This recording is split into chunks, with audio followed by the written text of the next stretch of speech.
In August 2013, the Bowie family packed up their lives and headed west. The family was talking about, why not move to California? It wasn't a move for our sprawling beaches or eternal sunshine, but for a better future for a loved one. California kind of policy and law around disabilities, it sounds wonderful, right?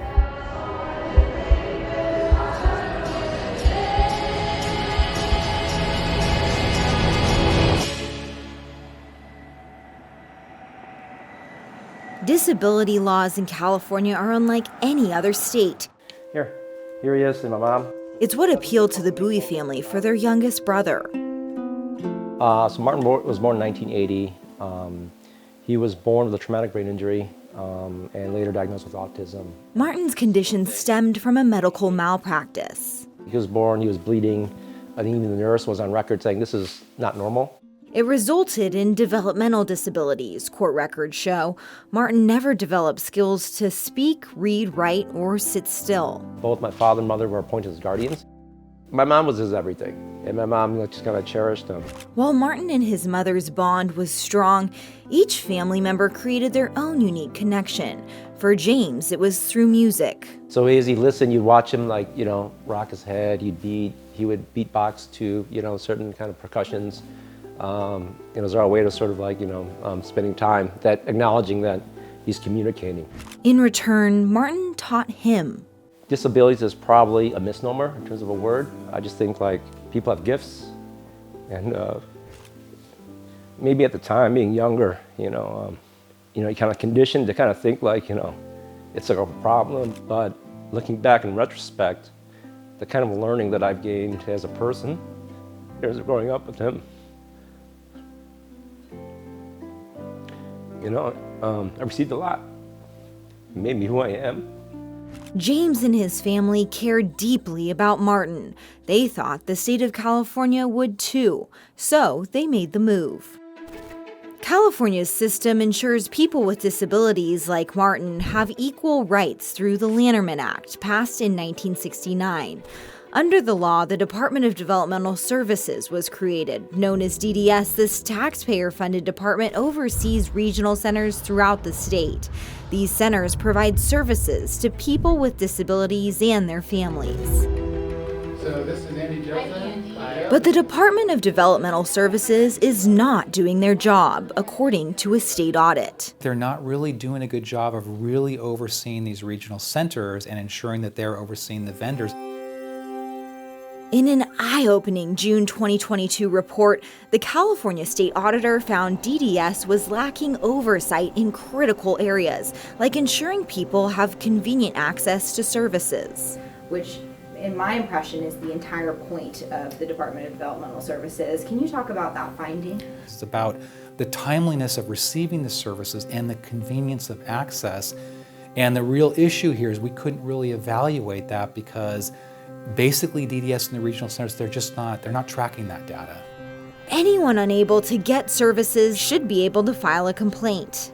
But in reviewing 3 regional centers, the auditors found DDS isn't making sure clients know they can file complaints or how to.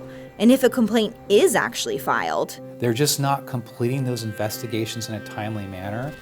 DDS also failed to review the live-in care facilities they fund, which they call vendors, to make sure they were safe for clients, even though quality reviews are required by state law. And in the few reviews done, what's been found is alarming. There were errors with dispensing medication. There was a lack of documentation about instructions, safety issues around mold in different facilities. Our investigation found these facilities are where 86% of people conserved by DDS live. We asked DDS repeatedly for an on-camera interview for 8 months and even sent them a long list of very specific questions like why is it that they believe that their conservatees are better suited living in facilities that they don't check rather than at home. Now, DDS did send us a written statement as well as a video of their director, Nancy Bargman, reading that statement. We at the California Department of Developmental Services have the responsibility. Neither answered any of our questions. From our investigation, we found a lot of issues stem from the fact that DDS has not changed how much they pay regional center service coordinators since 1991. DDS has basically budgeted these service coordinators at I think around $34,000, which obviously isn't enough. At max, coordinators are supposed to have 62 clients. For Sacramento's Alta Regional Center, the auditor found an average of 86 clients per coordinator, making it harder to care and provide adequate services for each client's unique needs. I think 80 was about my average. It's something Barbara Eimel experienced firsthand as a service coordinator at multiple regional centers. And they're already overworked and underpaid. Severely underpaid. We found that DDS should really be budgeting these positions at $70,000 per position. So that's almost double what they're actually doing. Many coordinators left for better opportunities. The audit found that between 2020 and 2021, Alta Regional Center hired 71 new employees. 76 left.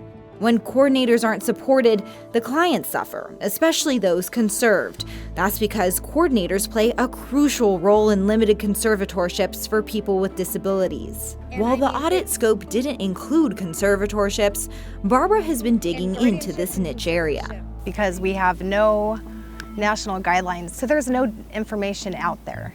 Until her research. After working in 2 regional centers for nearly 10 years, Barbara left to instead study them. Transferring between regional centers was really eye-opening to me. What her research found was that for California's 21 different regional centers, there are 21 different ways of doing things. It's a huge problem, particularly limited conservatorships. Coordinators have too much on their plates, and that impacts their ability to do assessments for limited conservatorships.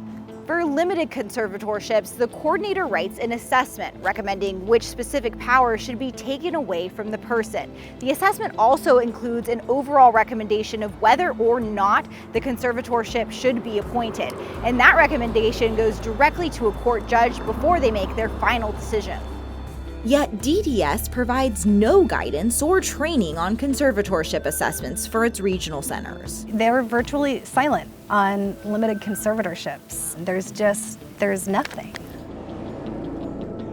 The same holds true for any of DDS's budget for conservatorships. Examine their contracts. There's not one word mentioned about conservatorships. What if you or anybody viewing this broadcast was told to do a job and then not given any money to do it? How good of a job are you going to do? And with caseloads rising, Barbara says many coordinators just don't have the time to truly evaluate the person that may be conserved. They do not require in-person meetings, just a total disregard for the client's desires. She also found that probate courts are part of the problem. Even when you write a stellar assessment, the judges don't always read it. Barbara observed 93 conservatorship cases in 2 counties' probate courts. Every single one of the conservatorship cases she observed were approved. 73% of those cases were approved by the court in 5 minutes or less. She also discovered that in most cases, all 7 powers were requested and approved. It's not being individualized or limited to meet the need of the individual. But perhaps most concerning of all is a loophole she discovered. I think a lot of it has to do with bypassing the regional center assessment. It cuts out one extra agency that's going to be involved. To skip the assessment, which is only required for limited conservatorships, she found people being placed under general conservatorships. Limited and general conservatorships can have power over a person, their estate, or both. But rather than opting in or out of 7 separate powers, general conservatorships strip someone completely of all of their civil rights. That's why experts told us that a general conservatorship should never be appointed for someone with a disability in the state of California. But that's exactly what happened to Martin. Court documents show in 2013, shortly after arriving in California, the Bowie family petitioned to be Martin's conservator and have a bank manage his money. Because of the injury Martin suffered at birth, a lawsuit settlement allotted him monthly payments, which increased year after year. At the time of their move to California, he was receiving $27,000 a month. It was an annuity to basically take care of him the rest of his life.